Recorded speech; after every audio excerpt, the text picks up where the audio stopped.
Do you know what kind of equipment is this? Right, have you ever tried experience using MRI? Right, hopefully everyone went well. So I'll tell you a very foundation story for design thinkers.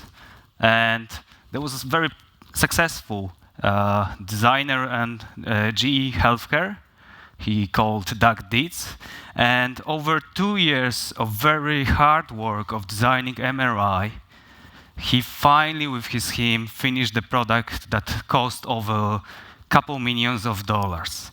And it was so successful in terms of design that this specific MRI was even nominated to the contest of the best design of the equipment, which is fantastic, great.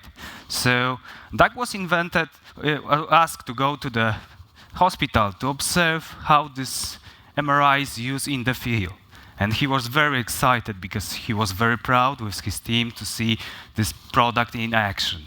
So he stand looking on the parents with the small young girl who was preparing for having this MRI scan. And she was devastated, crying. The parents said, "We discussed this at home, you need to be brave, don't worry, you really need this." And he was shocked because this awful experience from the eyes of the young girl was so traumatic for him that when he went home, he was devastated. You know, before that experience, he was well-known, respectful designer. But after experience was about one user, he was like a little bit traumatized. But he didn't give up. He was asking, okay, how I can improve our approach to the product. And he was signed to the Stanford for design thinking training. And after interesting workshops, multiple ideas, guess what happened? He went back to GE and they start the new work teams. No, not really.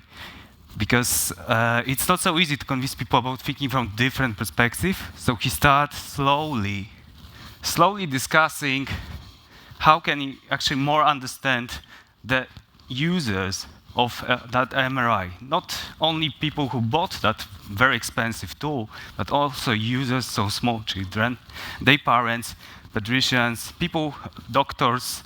And after some tries, he was thinking, how about creating an experience for young children that can really enjoy the experience of being under the scan of MRI. So they discussed a couple of scenarios, like Pirate Island, some spaceships. So that, in that case, young people using this painful procedure or very uncomfortable, they can change their experience into something fun. That some sources recall the example that when one children finished the procedure, she asked the parents, can I come back tomorrow for the yet another example? And with this touchy story, I'm always touched with that story, I would like to encourage you to go and empathize with the people. Go empathize with the users of your product. Try to understand more stakeholders that are impacted of your product. Not only people who bought the product, but people who are using that product. And this is my takeaway for you. Go and empathize.